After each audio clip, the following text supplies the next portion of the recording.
If you're a modern criminal, chances are you've used it to buy guns, drugs, and even launder money. Sounds dodgy. But high-profile institutions such as USAID and UNICEF have a different view. They think it could be a force for good, helping the poorest people in the world.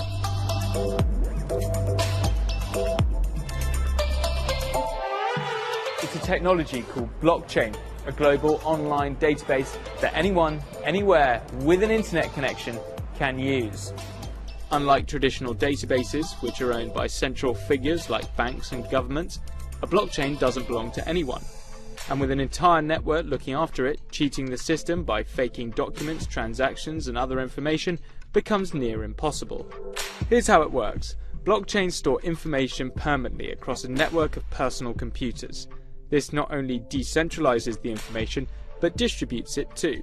So how can a multi-purpose online database whose users include criminals work for everyday use? How does it stay relatively hack-proof?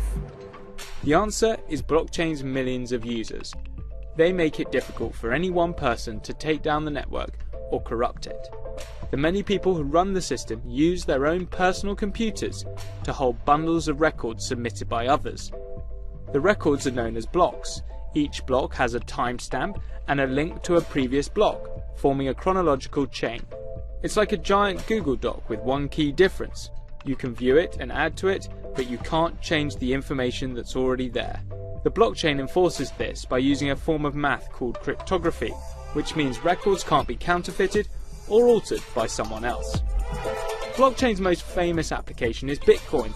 It's a digital currency that is created and held electronically, and you can send it to anyone, whether you know them or not. Bitcoin provides a level of anonymity we've not seen in modern times.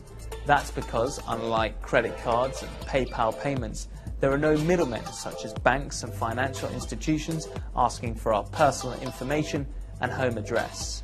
Instead, people from all over the world move the digital money by validating other people's Bitcoin transactions, earning a small fee in the process. Where the blockchain comes in is verifying the ownership of this digital cash and making sure only one person is claiming it as their own at a time. Banks and businesses are rushing to adopt blockchain database technology. In a survey of 308 senior executives at US companies with $500 million or more in annual revenue, Deloitte found that 28% of respondents had invested $5 million or more in blockchain technology. 10% had invested $10 million or more. But why are they spending so much money? Well, to save money, of course. When this study looked into the data of 8 of the world's largest investment banks, it found that blockchain could save them between $8 and $12 billion every year. Bet that $5 million investment doesn't sound so bad now, but it's not all good news for the big players, of course. Blockchain lowers the barrier for entry into the banking industry, and that means fintech startups are popping up in pretty much every market they operate in. If banks and companies can't keep up, they're putting their own survival at risk. For the consumer, the future seems brighter with more security, less cost, and better experiences. Yet, blockchain could be the biggest game changer for the poorest in society. The technology is open to people living in low-income countries or fragile states at risk of economic collapse. Take a farmer with a small plot of land which is then flooded.